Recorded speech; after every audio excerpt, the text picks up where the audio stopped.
The state of the association is strong. The league is booming, with a new television deal worth $2.6 billion per year. Players about to sign $200 million contracts. Franchises worth an average of $1.25 billion and trending up. Basketball is on the rise. And the players.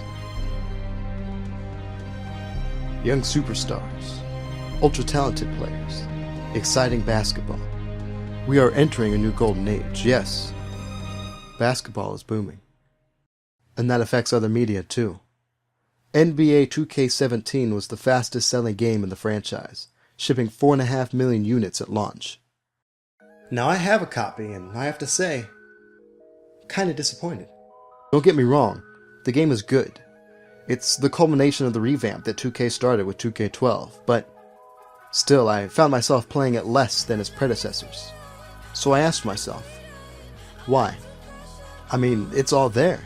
You have your standard games, and the level of simulation is astounding. That intricacy gets extended into the popular GM modes, giving you full control over the league. My career inches closer to a full-on RPG, and my team and my park remain big draws for a lot of players. But to me, the game seems to have forgotten how to have fun. Yes, it's fun for me to run a league with legendary players in a fantasy draft because I'm a basketball nerd.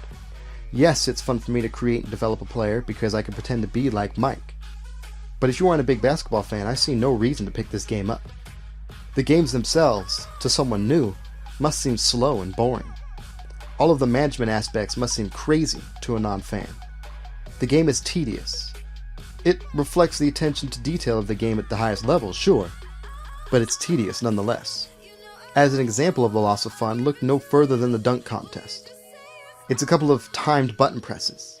They boil down one of the most exciting things in all of sports, the dunk, to a couple of button presses. This is a long cry from the dunk contest in earlier 2K games, let alone NBA Live 05. This should be easy. It should have been, forgive me, a slam dunk. It's a microcosm of the game itself. I have no issue telling people to save their money if they already own 2K16 or even earlier versions of this game. Yes, it's an upgrade, but only slightly in my opinion. But how could this happen? Why is it that 2K seems to be slowing down?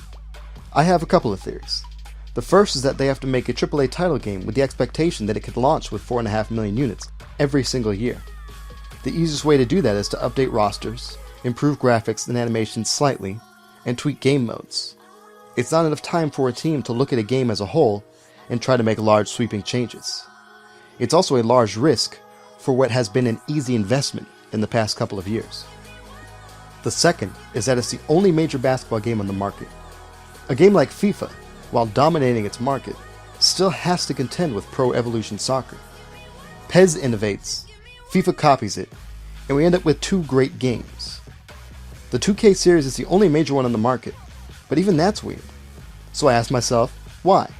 What happened to multiple basketball games at once? Then I thought, how did we even get here?